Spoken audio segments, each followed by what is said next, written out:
డబ్బు, అనారోగ్యం, ఉద్యోగం, వ్యాపారం, అప్పులతో బాధపడుతున్నారా? మీకోసమే లాంచ్ యువర్ ఫ్యూచర్ ప్రోగ్రామ్.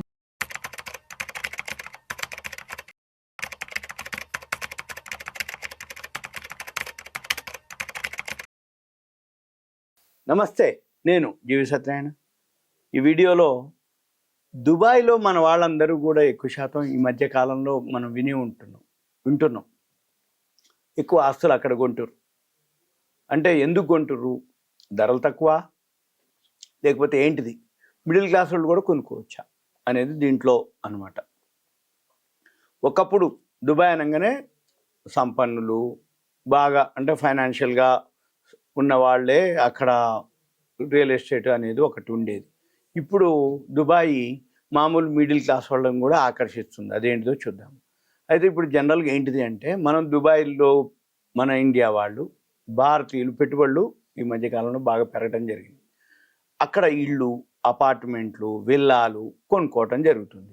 అయితే ఈ దుబాయ్లో మన భారతీయులు ఏదైతే ప్రాపర్టీ కొంటుర్రో వాళ్ళు ఎలా కొంటుర్రు, ఎందుకు కొంటుర్రు, కారణాలు ఏంటిది, దుబాయ్ తోటి మనకి ఏమైనా రాయితీలు ఉన్నాయా దుబాయ్లో ఏమన్నా, లేకపోతే అక్కడ పెట్టుబడి పెడితే ఎంతవరకు సేఫ్ అనేది మనం చూద్దాము. ఇప్పుడు దుబాయ్లో పెట్టుబడి పెట్టడానికి ఎక్కువ మంది మన భారతీయులు ఆసక్తి చూపటం, అక్కడ ఇళ్ళు విల్లాలు కొనటం, అయిన తర్వాత అక్కడ రియల్ ఎస్టేట్ని మన వాళ్ళు అంటే ఆ రియల్ ఎస్టేట్ ఆకర్షించబడటం ఒకటి.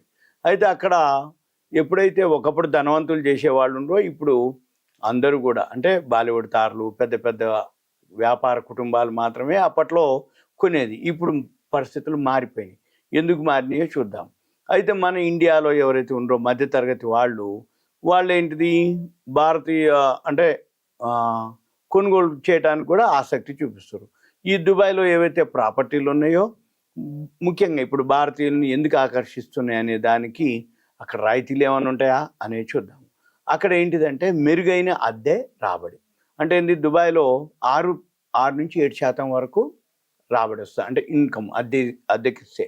అయితే ఇది కొన్ని మధ్యశ్రేణి అపార్ట్మెంట్లో 9-10% వరకు కూడా వస్తుంది అనేది అక్కడ.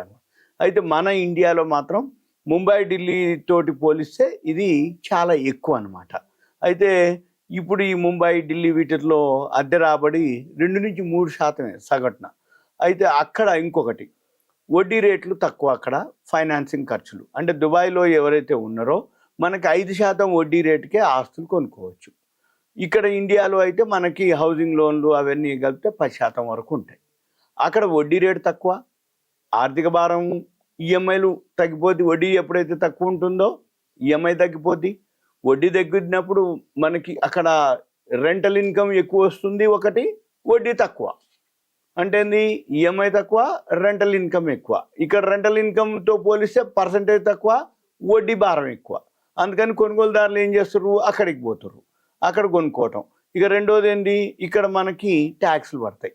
దుబాయ్లో అద్దె మీద కనుక ఇన్కమ్ వస్తే దానికి ఎలాంటి ఆదాయ పన్ను ఉండదన్నమాట.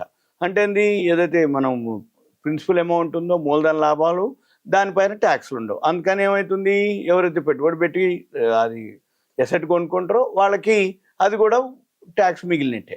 ఇక తర్వాత ఫ్లెక్సిబుల్ చెల్లింపులు అనమాట. అంటే దుబాయ్లో తక్కువ లేదా 0 వడ్డీతో కూడా పేమెంట్ ఆప్షన్లు ఉన్నాయన్నమాట అక్కడ. అంటే దాదాపు 20-25% డౌన్ పేమెంట్ చేస్తే బ్యాంకుల నుంచి 3.5-4.5% వడ్డీకే మనము హోమ్ లోన్స్ కూడా తీసుకోవచ్చు. అంటే మార్జిన్ మనీ కొంచెం ఎక్కువ పే చేస్తే మనకి తక్కువ వడ్డీకి వస్తుంది. తర్వాత అక్కడ ప్రాపర్టీ ధరలు మాత్రం ఎక్కువనే ఉంటాయి. అంటే దుబాయ్లో ప్రైస్ టు ఇన్కమ్ రేషియో అంటారు దాన్ని. అంటే సగటు ఆదాయం కంటే ప్రాపర్టీ విలువ ఎక్కువగా ఉండటం.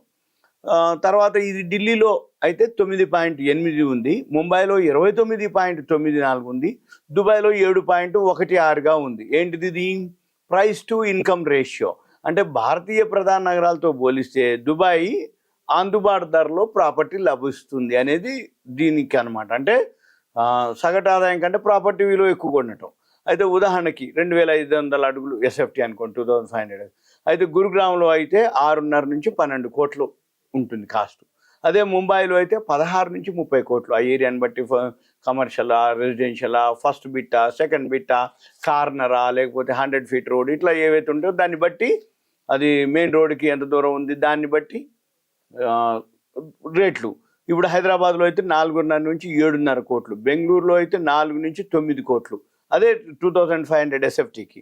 అదే దుబాయ్లో అయితే సిలికాన్ ఓయాసిస్లో అయితే 4 నుంచి 5 కోట్లు, దుబాయ్ ల్యాండ్లో అయితే 3.5 నుంచి 4.5 కోట్లు, జుమేరియా విలేజ్ సర్కిల్లో అయితే 4.5 నుంచి 5.5 కోట్లు, జుమేరియా లేక్స్ టవర్స్ వద్ద అయితే 7 నుంచి 8.5 వరకు ఉంటుంది. అంటే భారతీయ తోటి అంటే ఏవైతే మెట్రో సిటీలు పెద్ద పెద్ద నగరాలతో పోలిస్తే అక్కడ ఇది తక్కువ అనమాట. ఇక తర్వాత అక్కడ ఏదైతే పారదర్శక సురక్షితమైన అంటే ఇది దుబాయ్ ల్యాండ్ డిపార్ట్మెంట్, అంటే ఇక్కడ మాదిరి కాకుండా అక్కడ ఏదైతే ఆ ల్యాండ్కి సంబంధించిన డిపార్ట్మెంట్ ఉందో దుబాయ్ రియల్ ఎస్టేట్ మార్కెట్ని నియంత్రించడం జరుగుతుంది. ఇది దుబాయ్ ల్యాండ్ డిపార్ట్మెంట్.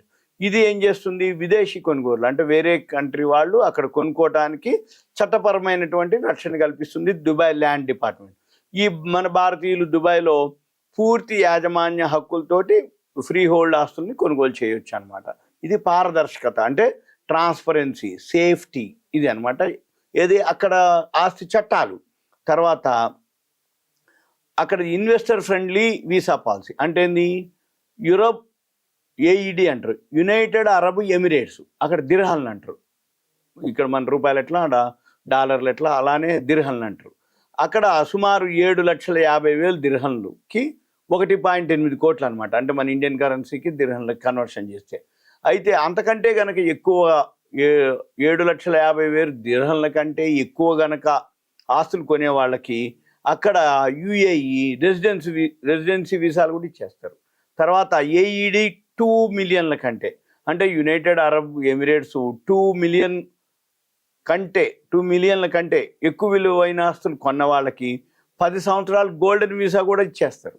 తర్వాత ఇది ఏదైతే మన భారతీయ కుటుంబాలు ఉన్నాయో దీర్ఘకాలికంగా నివాసం ఉండటానికి, పని, విద్యా ప్రయోజనాలకి అది అందిస్తుంది అనమాట. ఇక తర్వాత ఈ కనెక్టివిటీ అంటే దుబాయ్ భౌగోళికంగా మన దేశానికి చాలా పక్కనే ఉంటుంది. డైరెక్ట్ ఉన్నాయి ఇప్పుడు ఫ్లైట్లు. అంటే మన ఇండియా నుంచి ఎక్కడి నుంచి అయినా కానీ డైరెక్ట్గా దుబాయ్లో దిగిపోవచ్చు. దానివల్ల ఏమవుతుంది, ఈ ప్రాపర్టీ విజిట్స్ కానీ మనం ఆస్తుల నిర్వహణ కానీ పోవటం రావడానికి కానీ ఈజీ అవుతుంది. ఇక కనెక్టివిటీ అనమాట. అంటే అదే కనెక్టివిటీ అంటే పోవటానికి రావడానికి. తర్వాత ప్రపంచ స్థాయి మౌలిక సదుపాయాలు ఉంటాయి అక్కడ దుబాయ్లో. అధిక నాణ్యత కలిగినటువంటి మౌలిక సదుపాయాలు, ఆరోగ్య సంరక్షణ, అంతర్జాతీయ అంటే వరల్డ్ అంటే ఇంటర్నేషనల్ స్కూల్స్, అవి సురక్షితమైన శుభ్రమైన నివాస ప్రాంతాలు, అవి బాగా మన భారతీయ కుటుంబాలని ఆకర్షించడానికి అదొక రీజన్. తర్వాత ప్రాపర్టీ ఆప్షన్స్. దుబాయ్లో ఏదైతే వివిధ బడ్జెట్ స్థాయిలో ప్రాపర్టీలు ఉంటాయి. అంటే మన రేంజ్కి మనవి ఉంటాయి, హై రేంజ్ ఉంటాయి.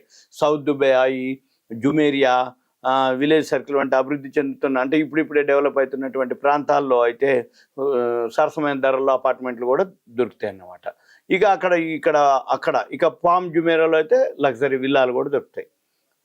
దుబాయ్లో ఏవైతే ఉన్నాయో మెరుగైనటువంటి జీవన ప్రమాణాలు, పెట్టుబడిపై రాబడే అవకాశాలు, వ్యాపార అనుకూల వాతావరణం, భద్రత, స్థిరత్వం వంటి అంశాలు ఏవైతే ఉన్నాయో మన భారతీయ మధ్యతరగతి వేతన జీవులు ఎవరైతే ఉండో వాళ్ళని ఆకర్షించడం జరుగుతుంది.